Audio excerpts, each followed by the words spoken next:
പിന്നെ പൊതുവെ ഭാര്യമാരെ പറ്റി അവരുടെ ലാംഗ്വേജ് മനസ്സിലാക്കുക. എന്താണ് അവരുടെ ലാംഗ്വേജ്? അവർക്ക് കുറെ പറയാനുണ്ടാകും. ആ പറയുന്ന സമയത്ത് അത് കേട്ടാൽ മതി.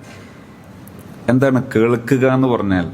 ഞാൻ ചെറിയൊരു ഉദാഹരണം പറഞ്ഞാൽ വേഗം മനസ്സിലാകും. Active listening. നബി സല്ലല്ലാഹു അലൈഹി വസല്ലം തങ്ങൾ പഠിപ്പിച്ച ഏറ്റവും നല്ല സ്വഭാവമാണത്. ഒരു ഭാര്യ ഒരു പുറത്തൊരു ജോലിക്ക് പോകുന്ന, ഒരു ഓഫീസ് ജോലിക്ക് പോകുന്ന ഭാര്യയാണെന്ന് സങ്കല്പിക്കുക. ഭർത്താവ് മറ്റൊരു ജോലിക്ക് പോകുന്നു. ഞായറാഴ്ചയാണ് ഒഴിവുള്ള ദിവസം ഞായറാഴ്ച നാസ കഴിക്കാൻ ഇരുന്ന് നോക്കുമ്പോൾ രണ്ടാൾ ഒന്നിച്ചാണ് നാസ കഴിക്കുക. ഈ ഭാര്യ പറയാണ്, ആ മാനേജർ തീരെ ശരിയില്ല. കാരണം അദ്ദേഹം എന്നും എന്നെ എന്നും എന്നെ പണിഷ് ചെയ്യാണ്, എന്നും എന്നെ ഇങ്ങനെ ശകാരിക്കുകയാണ്, ഷൗട്ട് ചെയ്യാണ്, അല്ലെങ്കിൽ എന്നും എന്നോട് ഇങ്ങനെ മോശമായി പെരുമാറാണ്. എന്തിനാണ് മോശമായി പെരുമാറുന്നത്? ആകെ അരമണിക്കൂർ വൈകിയതിന് ഇങ്ങനെ പറയണം. അപ്പൊ ഈ ഹസ്ബൻഡ് വിചാരിച്ചു, ഇതിനിപ്പോ അയാളോട് അരമണിക്കൂർ വൈകിയതിന് നിങ്ങളൊന്നും പറയണ്ടെന്ന് പറയൽ പോസിബിൾ അല്ലല്ലോ. അരമണിക്കൂർ വൈകിയാലും സാരമില്ല എന്ന് പറയാൻ പറ്റൂലല്ലോ, ഓണറല്ലല്ലോ. പിന്നുള്ള പരിഹാരം എന്താ? ഇവളോട് പറയും, ഒരു കാര്യം ചെയ്യും, ഞാൻ കൂടെ ഹെൽപ്പ് ചെയ്തു തരാം, നീ നേരത്തെ ഇറങ്ങിക്കോ.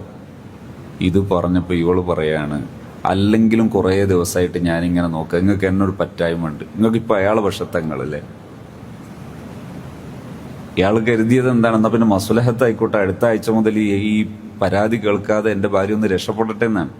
ഇതിന് കേൾവി എന്ന് പറയൂല. കേൾവി എന്താ?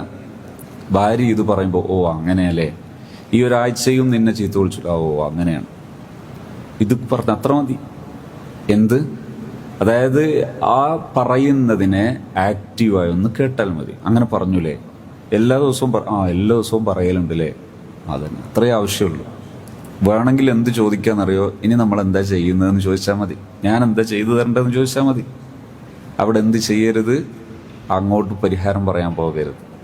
ഭാര്യ പറയാണ്, രാത്രി കിടക്കാൻ നേരത്ത്, ഇപ്പൊ കുറേ ദിവസമായിട്ട് അയൽവാസി ഓള് തീരെ ശരിയില്ല, ഞാനൊരു മീൻ കഴുകിയ വെള്ളം ഒന്ന് അപ്പുറം മറിച്ചതിന് അവള് പറയുന്നത് ഇനി ഇവിടെ മറിക്കരുത്, നാറിയിട്ട് പറഞ്ഞതാ.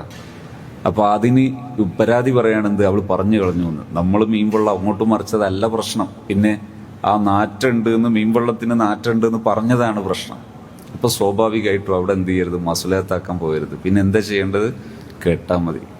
കേട്ടാൽ സ്വസ്ഥായിട്ട് ഉറങ്ങാം, അല്ലെങ്കിൽ ആ ഉറക്കും കൂടെ അങ്ങോട്ട് പോയി കിട്ടും. അപ്പൊ ഏറ്റവും നല്ല പരിഹാരം എന്താണ്? നല്ലൊരു കേൾവിക്കാരനാവുക. ഈ കേൾവിക്കാരനാകുന്നതിന്റെ റൂട്ടാണ് അവര് പറയുന്നതിന് ശ്രദ്ധയോടെ പക്ഷം നിന്ന് കേൾക്കുക, അഥവാ പറയുന്ന ആളുടെ ഇന്റൻഷൻ ബേസ്ഡ് ലിസണിങ്. അയാൾ എന്തിനാ പറയുന്നത് അത് കേൾക്കുക.